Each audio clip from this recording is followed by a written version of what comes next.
Coming up on the program, when it comes to health, we're all searching for answers, whether it's memory changes in a loved one or new tech that's transforming care.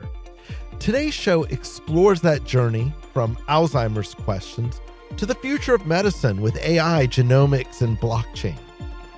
Support for What's Health Got to Do with It is provided in part by the American Brain Foundation invests in research across the spectrum of the brain, knowing all brain diseases, disorders, and injuries are connected. There can be no cures without research. Learn how you can make a difference today at americanbrainfoundation.org. Rethreaded knows human trafficking destroys lives, but they also know it's not the end of the story. Rethreaded believes in the potential and power of all survivors to reclaim their lives. Visit rethreaded.com to learn more. And Elevate Med. Through mentorship, leadership development, financial literacy, a robust peer network, and tuition-based scholarship support, Elevate Med is dedicated to the next generation of diverse physician leaders as a tangible step towards the eradication of health disparities. More at elevatemed.org.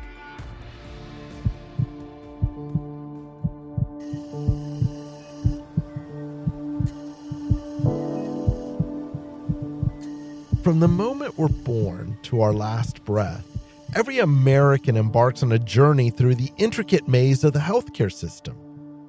These are their stories, one life at a time.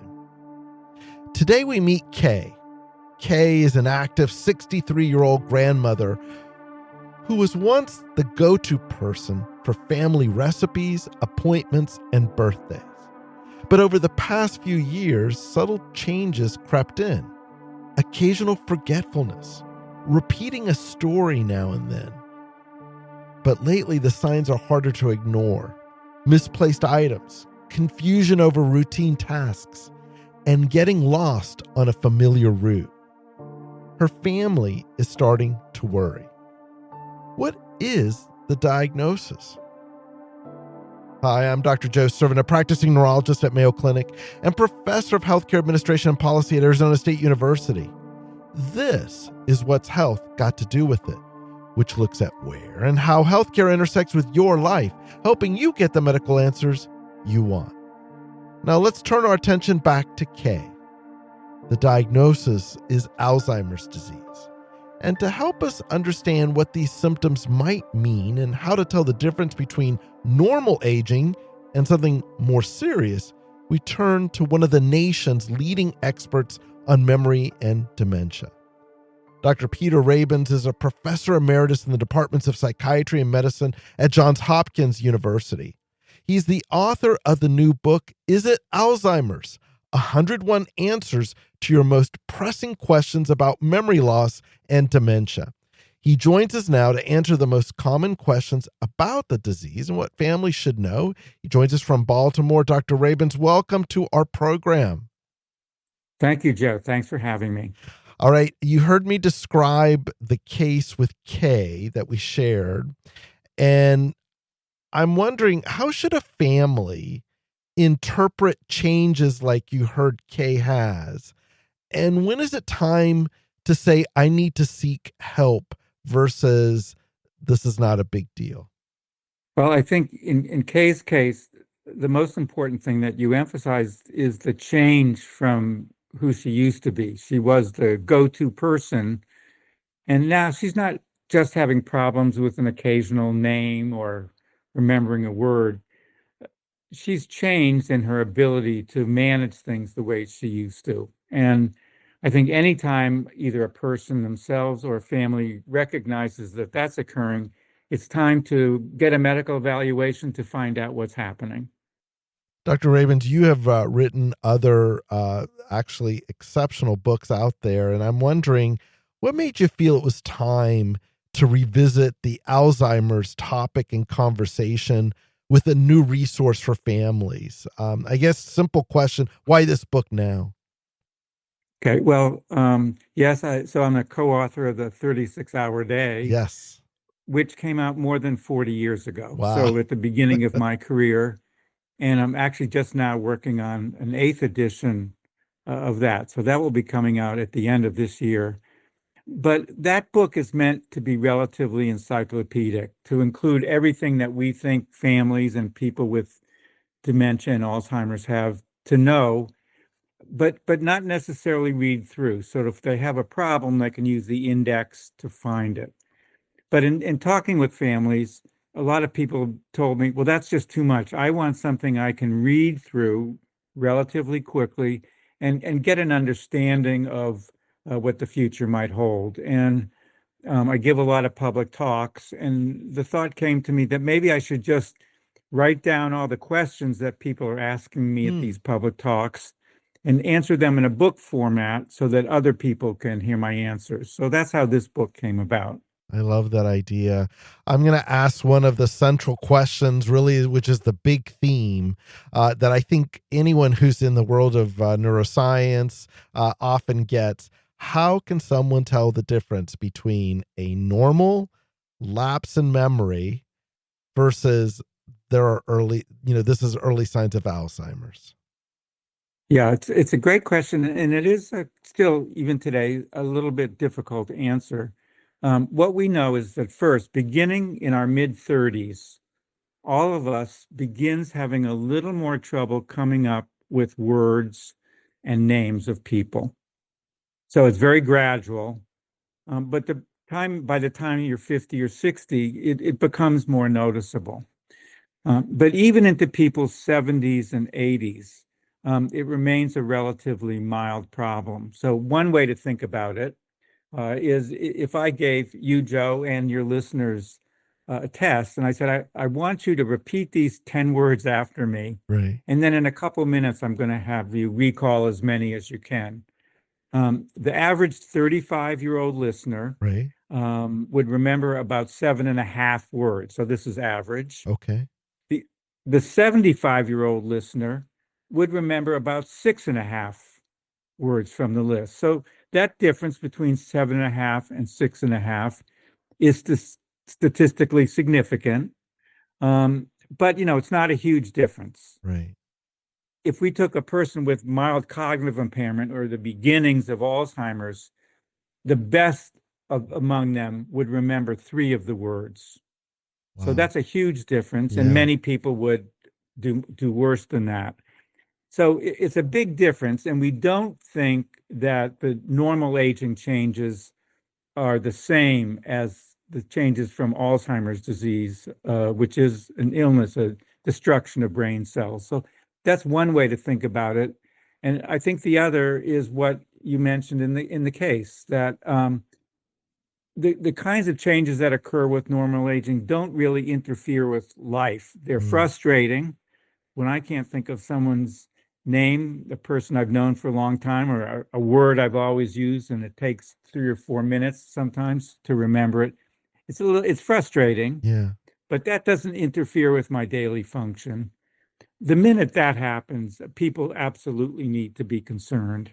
Okay. But when people are forgetting things that, let's say you have a wedding coming up this weekend and you might not remember it and you're reminded, I would say if a day or two later you don't remember that again, that would be concern enough today, I think, to go to a physician, a doctor, or nurse practitioner, and be evaluated. That's helpful. In your book, you talk about emotional toll on the caregivers, the people around the person with the condition. And many of our listeners are caregivers as well. And I'm wondering, what advice do you have for families who are beginning to suspect that there's a problem? Um, what, where would you say as a starting off point? Because I know there's so many ways and so many issues to address, but what advice would you at least start off on for folks that are just suspicious that something may be going on?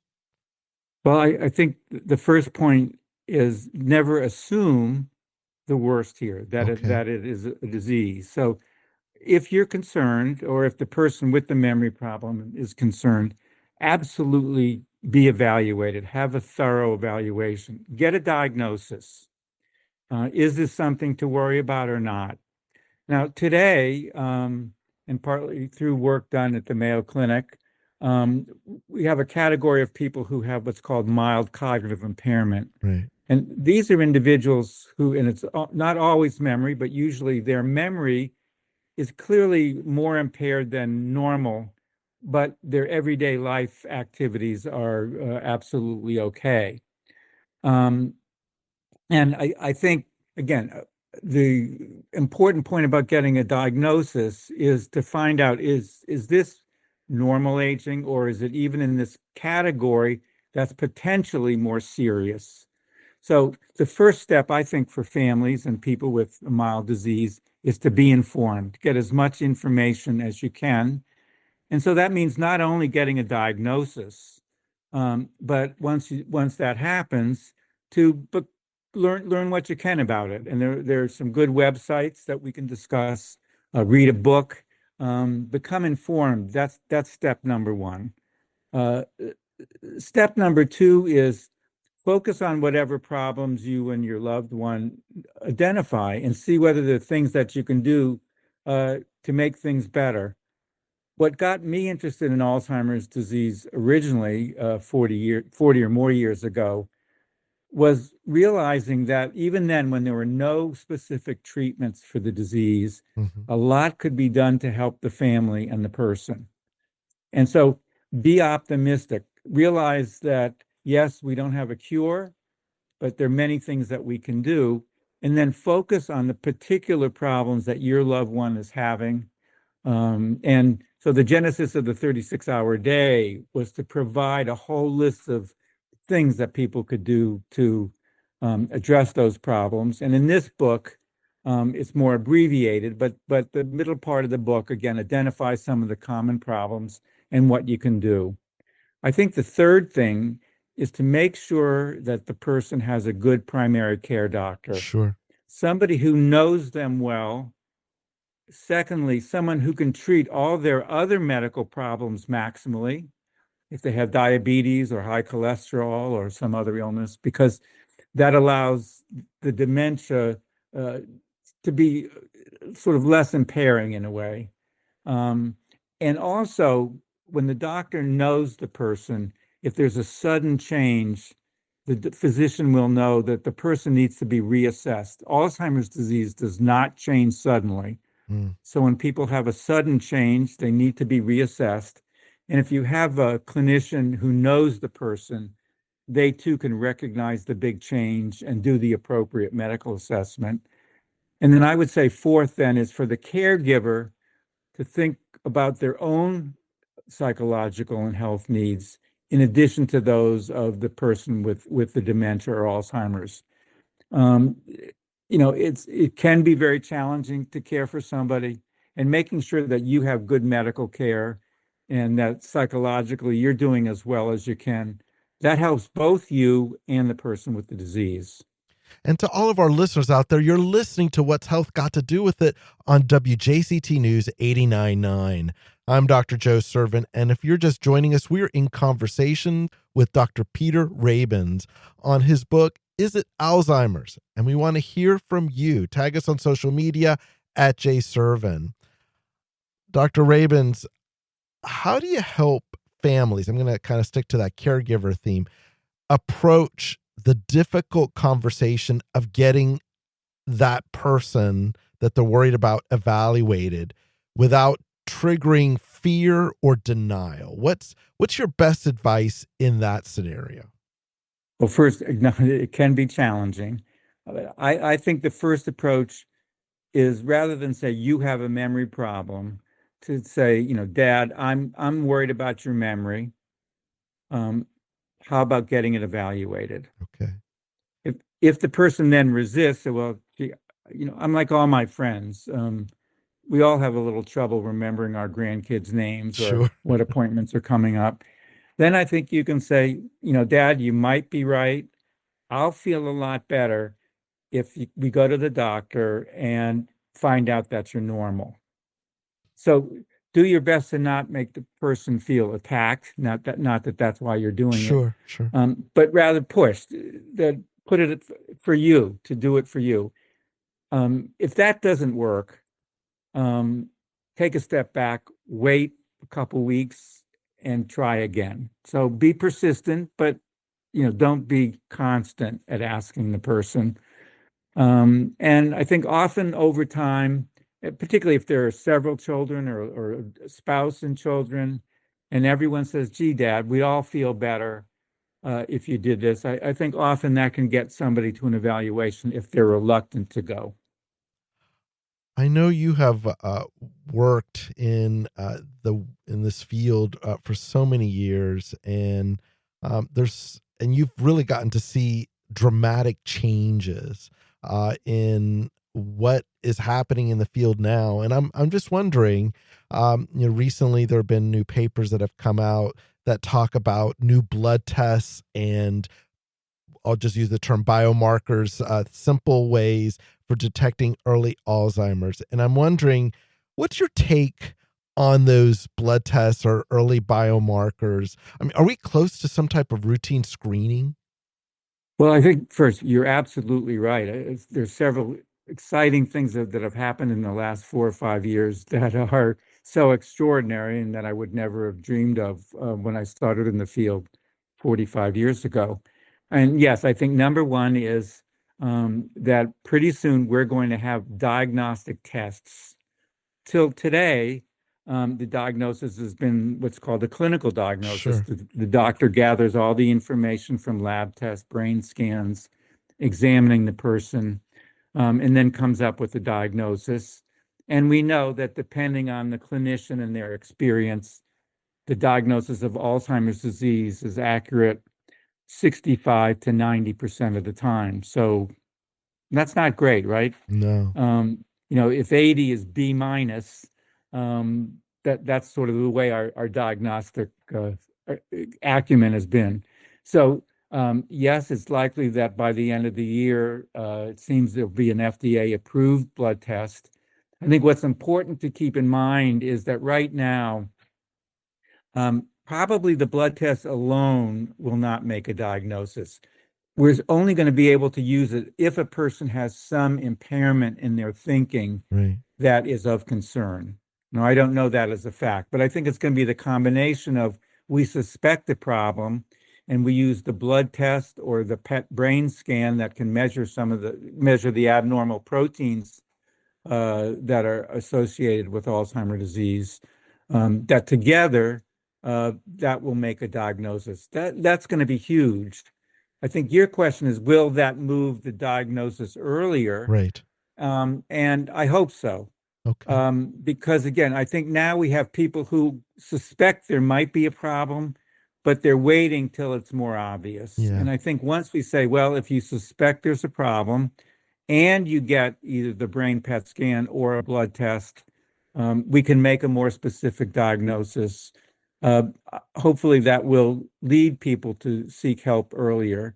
And then the other thing to mention is that we now have two medications Right.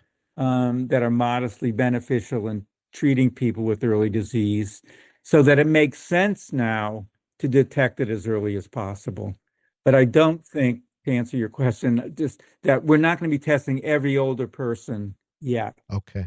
Dr. Rabins, I know you mentioned you do a lot of public speaking on this. This book is a culmination of a lot of the common questions. I want to just kind of ask this question in relationship to that, which is, you probably hear amongst those questions from the public a lot of myths that you want to dispel. And I'm just wondering, is there a particular myth about the diagnosis or normal cognitive aging that you just wish you would just kind of go away, that you want to kind of nip in the bud? I know there's probably several, but one or two that you just want to dispel here and now.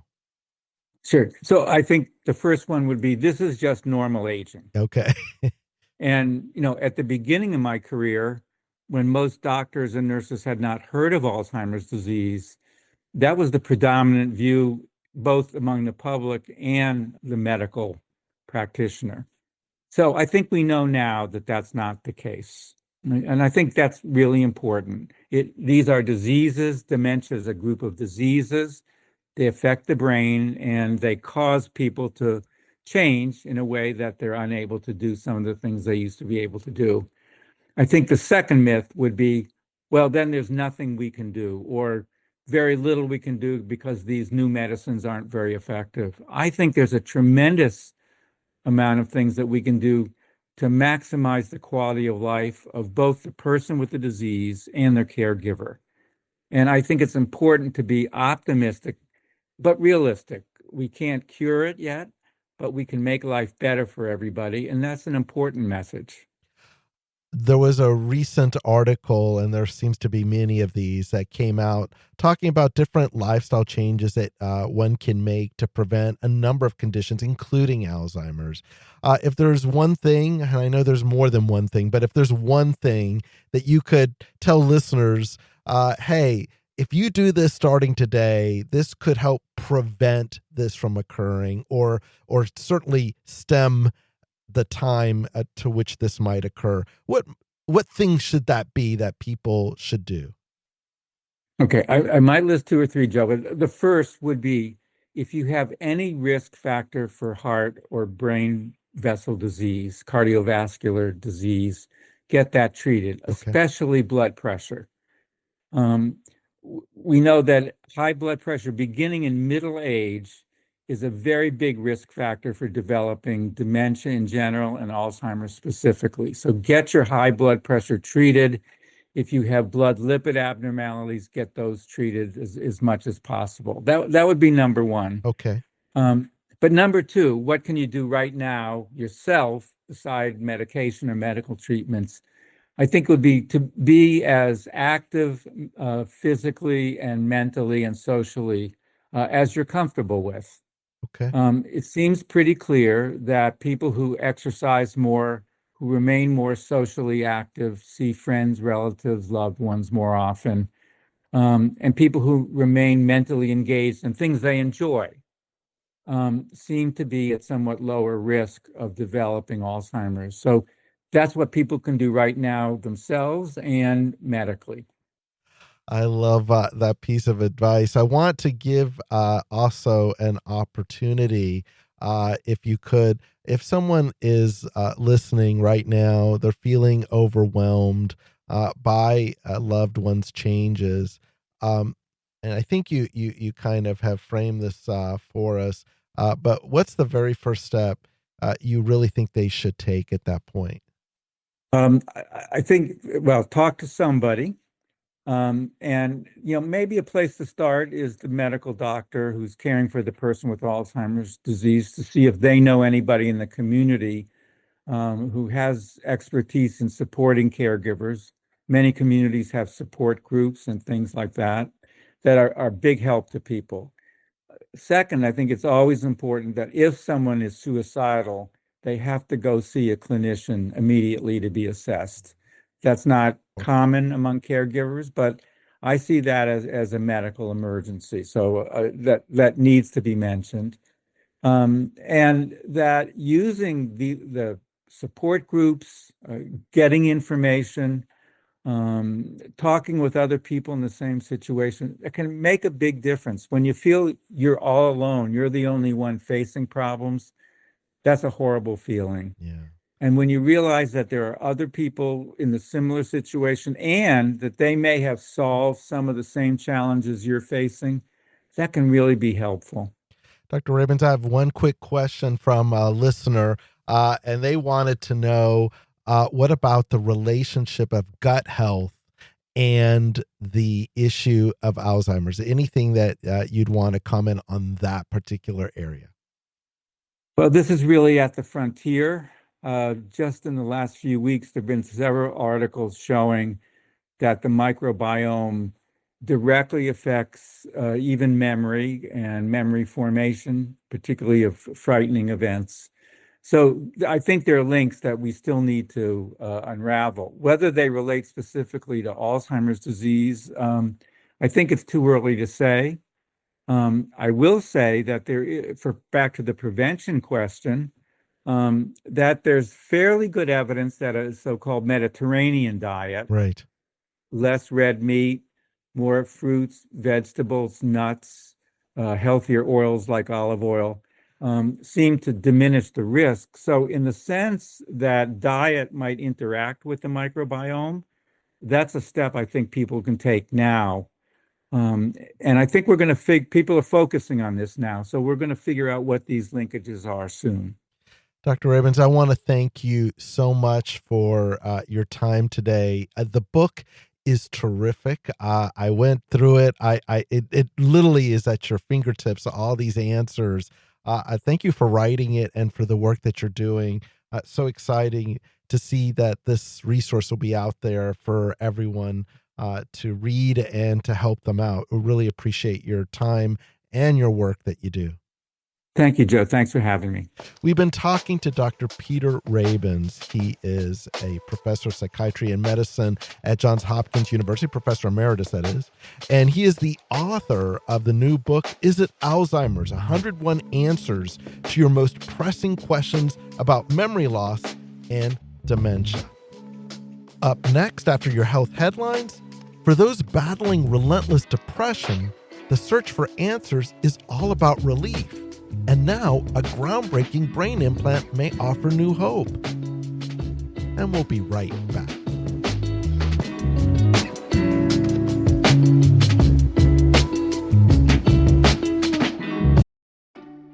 Hey, it's Dr. Joe Servin. I have a new show called This Week in Health, and it's part of WJCT News Now.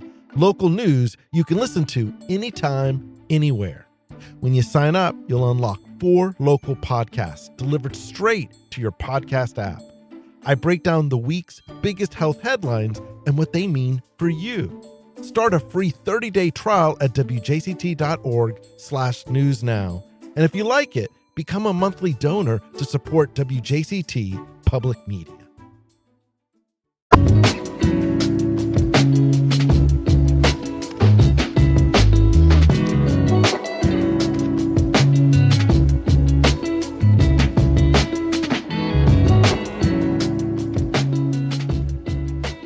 Hi, I'm Stacey Bennett, producer of What's Health Got to Do with It, and these are your weekly health headlines. After receiving an early autism diagnosis for their infant child, one family turned to their insurer's online directory to find in-network therapy, only to encounter a list of dead-end, disconnected numbers, unavailable providers, and months-long wait lists. This phenomenon, known as a ghost network, can set back patients, delaying their diagnosis and treatment.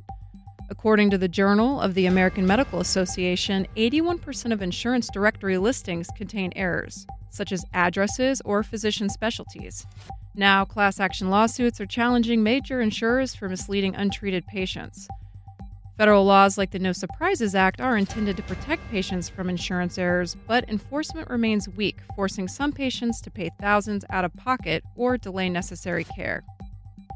Some states are passing laws allowing over-the-counter sales of the drug ivermectin.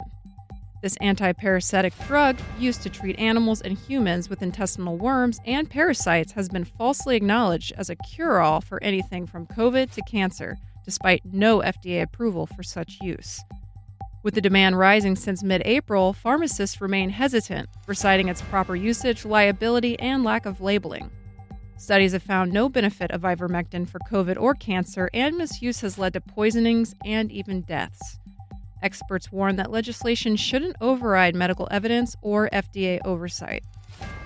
While still rare, appendix cancers are on the rise among younger generations. According to research published by the Annals of Internal Medicine, rates are tripling in Gen X and quadrupling in millennials. These cancers are often diagnosed late, in most cases after an appendix is removed due to suspected appendicitis, making early detection difficult to spot.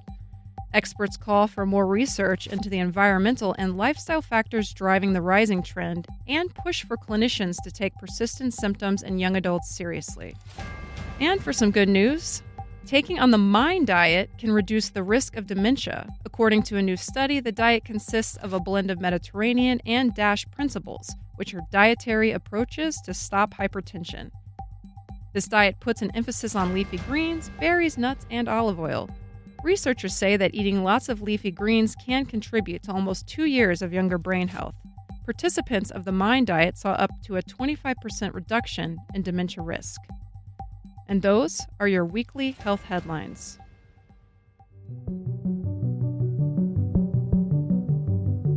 Welcome back to What's Health Got to Do with It? I'm Dr. Joe Servin, and we continue our show on searching for answers.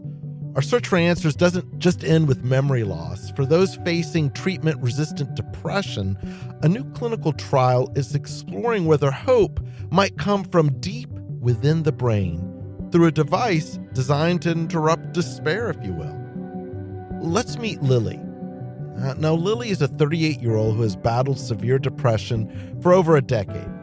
After trying countless medications, psychotherapy, even electroconvulsive therapy with little relief, she's withdrawn from work, friends, and family. Lately, she's consented to an experimental procedure involving electrodes placed deep in her brain. The goal? Relief through electricity. What's the diagnosis? What's the treatment? Lily is living with treatment-resistant depression, a form of major depressive disorder that does not improve despite using different therapies. Her experimental treatment is deep brain stimulation, otherwise known as DBS, which is a neurosurgical intervention delivering targeted electrical impulses to specific brain circuits. Today, we go inside this groundbreaking Abbott Transcend trial at Mount Sinai, the first of its kind, and the very first implant in the United States to explore how DBS could redefine hope for patients like Lily. Joining us to talk about this landmark trial are Dr. Brian Capel. He's a neurosurgeon, professor of neurosurgery, neurology and psychiatry, and neuroscience, and the director for the Center for Neuromodulation and co-director of the Bonnie and Tom Strauss Center for Movement Disorders at Mount Sinai Health System. Dr. Capel, welcome. Thank you. Thank you very much for having us. It's great to have you here. And we also have Jen Wong. She is divisional vice president at Abbott. She is joining us as well to provide insights regarding this trial. Jen, welcome to our program. Thank you. Thanks for having us today for this important conversation. I'm excited to talk to you. So, Dr. Capel, I'm going to start with you. Can you talk a little bit about you're implanting this Infinity DBS device for the Abbott Transcend study, the very first in the U.S. at your location at Mount Sinai, New York. What do you think this means for patients with treatment-resistant depression? Tell us a little bit about this.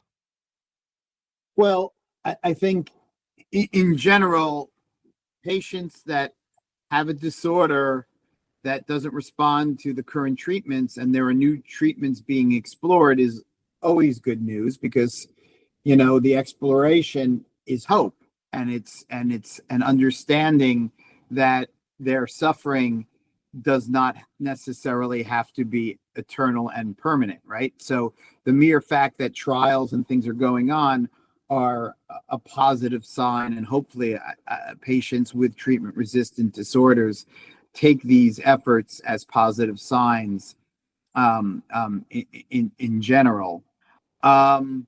Yes, there are a number of patients with what we call treatment-resistant major depression. These are patients that do not remain well despite everything that is thrown at them from various classes of medications and ECT and transcranial magnetic stimulation and even more exotic therapies that have been tried, including psychedelics and ketamine infusions.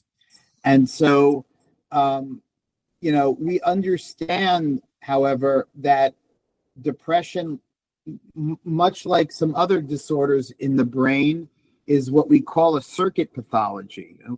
What does that mean? Well, it means it's a disordered electrical pattern of activity in a specific sort of constellation of brain areas that are working together, and that if we can adjust and modulate that abnormal electrical activity, like a concert symphony that's sort of playing out of synchrony with itself, and we can bring it more into true, then the symptoms will also hopefully get better accordingly. Jen, as you're the architect behind the Abbott Transcend study, what was the big clinical gap or the urgent need of patients that inspired Abbott to design this, and why this moment? We really are at the perfect moment in time for the Abbott Transcend study. That's based on the learnings that we have from working with and talking to people with treatment-resistant depression like Lily. And these people really struggle to get out of bed or perform routine activities like going to the grocery store. And it's more common than you would think. Up to a third of individuals diagnosed with major depressive disorder, that's approximately 2.8 million Americans each year, Wow. have treatment-resistant depression. And that's actually why we named this study Transcend. We knew that we had to overcome the biggest of obstacles for these people who are suffering from their disease. And our goal is to make Abbott's devices available to everyone who has this condition so that they can have hope to change their lives. Dr. Capel, let's get into, and just to remind that we have a lot of listeners who may not know a lot about deep brain stimulation or the targets used, but for those who are unfamiliar, that just don't know, can you, in general, help us understand how does deep brain stimulation work in the setting of depression, and talk about the target? I'm almost afraid to use the term because it sounds so big, scary, and and another language. But talk to us in those general ways. Okay, so let's start real general. What is deep brain stimulation? Deep brain stimulation is in essence a pacemaker for the brain. Most people understand what pacemakers are. Pacemakers are devices that we implant into the body to regulate the body's electrical system, period. Okay? Why is that relevant here? Well, it turns out that essentially the currency of communication that the brain uses to do all the behaviors that we see in our world, everything from talking to hitting a baseball to writing a poem, is the result of electrical activity in the brain. Okay. Mm-hmm. And what has science and what has a number of really carefully designed studies over the past several decades have shown is that when a particular circuit in the brain, and that means a group of like anatomical areas in the brain that are normally, when they work together, we're normal and our emotional state is normal. But when there appears to be some form of abnormal electrical activity in this particular circuit, then patients can develop major depressive disorder. And then if those patients don't respond to meds and other treatments that we already discussed, and the fact that this is an abnormal electrical pattern of activity, it makes sense that we bring to bear a therapeutic modality that addresses the electricity itself. That's what deep brain stimulation is. That's what a brain pacemaker is.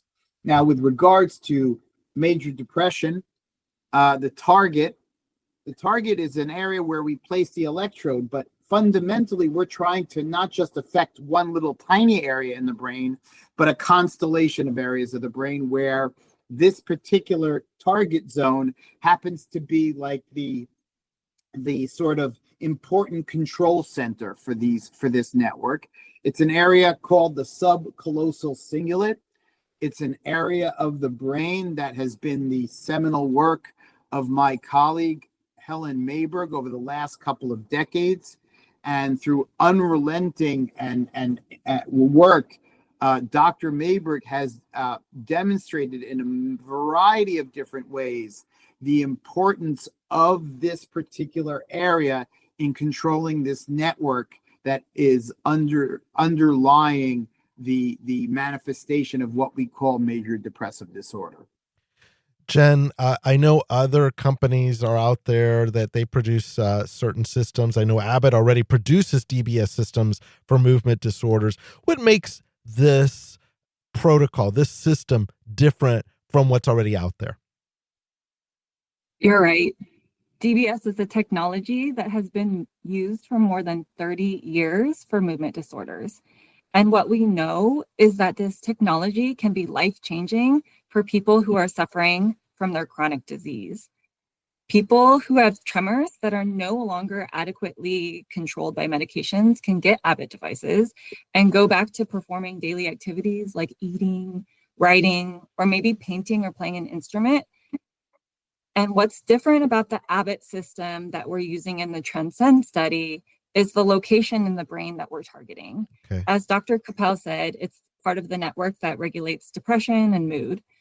So we're targeting a different location, and we're also working with people that have an entirely different condition. People with depression struggle to get out of bed or meet out with friends. And since their depression is difficult to treat, they've already tried multiple medications or psychotherapy, ECT, TMS was mentioned, and they've failed to find relief. Got it. Dr. Capel, have you already implanted a patient, or is that is about to happen, or has that already occurred? Well, I've implanted several patients so far, in this particular region under other different different experiments. But as far as the Transcend trial is concerned, I have done one patient so far. One question on that is that how do you choose the first patient, if you will? I mean, that's such a high stakes thing, but what does that process look like? Yeah, I mean, one of the things about doing deep brain stimulation is, it's the sort of essence of what we call multidisciplinary care. It takes a village to do this, and so we work together with psychologists and psychiatrists, neurologists even, and every patient is assessed from a different facet of a particular discipline. And then only then do we discuss the appropriateness of a particular patient to move forward with this experimental protocol. And to all of our listeners out there, you're listening to What's Health Got to Do with It on WJCT News 89.9. I'm Dr. Joe Servin, and if you're just joining us, we are talking about a landmark trial for depression using deep brain stimulation under the Abbott Transcend protocol. We want to hear from you. Tag us on social media at @JServin. Jen, walk us through what a research trial design would look like. I mean, a lot of times you have to prove these things work against a placebo, something that has, theoretically should have no benefit. How does that work in a situation like this when you're talking about implanting a device? Yeah, that's right. We designed Transcend to meet the gold standard of clinical trial design. So as you mentioned, it's a sham control study, which means that there's a placebo arm. And that means all patients will receive the Abbott device, but only half will have the electrical stimulation turned on for the first year. And what this allows us to do is isolate the initial treatment effect from the device. After the first year, though, all patients will have their devices turned on, and we will continue to measure the treatment effect over the next 2 years. And this is going to happen across sites across the US, from New York to California, and places in between like Rochester, Minnesota. Our goal is really to access a wide demographic of patients because this disease affects people from all walks of life. Dr. Capel, there's always this very artificial divide in the world of healthcare between there's the brain that's meant for mental health and psychiatry, and then there's the brain meant for neurology, neurosurgery, and things of that sort. I'm wondering how, when you approach something like this, where we're using a procedure to help a condition that's considered psychiatric, even though it's the same organ. How do things like this, these type of trials, help to bridge that gap? Talk about that a little bit. Well, I think you're alluding to a great point, and the brass tacks of it is there is no difference between the brain creating let's say a disease of MS and Parkinson's disease versus a brain that's creating a disease like major depression or obsessive compulsive disorders. They are all the brain of neurology, right, and psychiatry. All is one. the issue comes down to what circuits are involved in that brain. So if you happen to have some disorder of a motor circuit or a circuit that is normally involved in moving the body, then all of a sudden you have a movement disorder. But if that same electrical pattern of activity that's abnormal is in an emotional or a thinking circuitry, then it manifests as something as OCD or depression. So that distinction between neurology and psychiatry is a somewhat anachronistic one, born out of sort of the birth of formal psychiatry in the early 20th century. And I would argue with the advances of imaging and biological based ways of us understanding the brain, somewhat still anachronistic that we think of it in those two ways. Appreciate that. Jen, you've worked a lot around the globe in kind of device regulation. There's so much undergoing at the FDA with regards to how devices get approved. And given that, here you are in a trial design, putting through something in terms of trying to find a new way of using a device, can you talk to us a little bit about that process? How hard is it to get like a designation from the FDA for something as novel as what you're doing here? Yeah, thanks for asking that. So it has taken us a lot of work to get here. And maybe for your listeners, we'll kind of describe the portion that you mentioned about having a designation. That's a breakthrough device designation that's designed to when you're addressing the most critical of unmet needs for a life-threatening or debilitating condition. And what you need is evidence to show that you're either more effective than the treatments that are currently available, or your therapy is in the best interest of patients to be made available. And so to get back to your question, what's been the most difficult about our journey is gathering the insights we needed to understand this brain target and the best way to conduct a study. For the past decade, we've been working with people with this condition, and we're finally at a point where the data we gathered was compelling, and it was clear that we had a breakthrough technology that potentially provides a more effective treatment than what's out there for these patients with no other options. Dr. Capel, if this treatment, this trial, Abbott Transcend trial, is successful, do you see this becoming part of routine care? What's the vision, if you will, from your perspective? Well, first of all, the idea being is that any surgery is never routine per se, because it's generally, we do surgery for the most serious cases. Sure.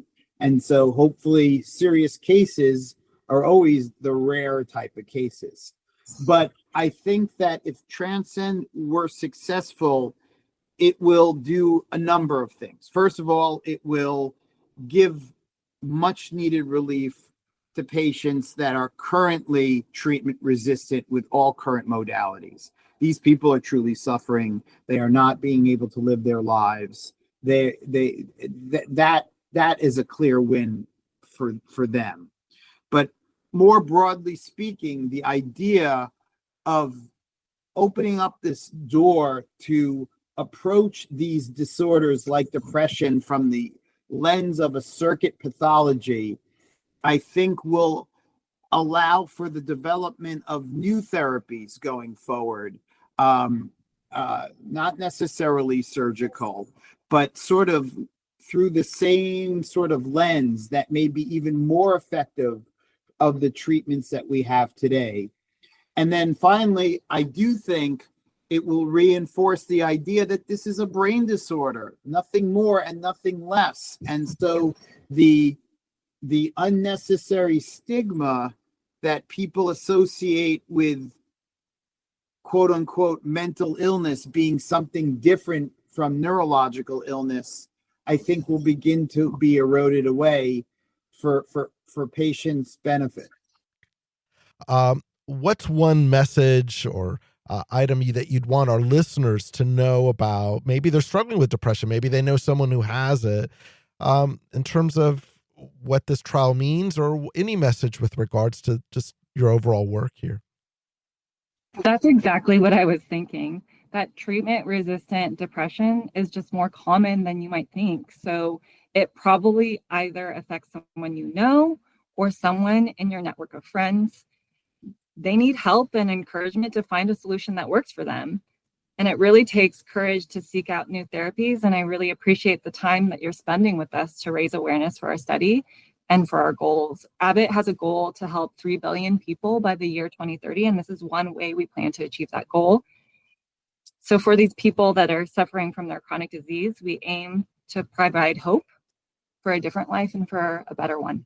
Got it. Dr. Capel, I'm going to give you the last word briefly. What message do you want to leave with our listeners?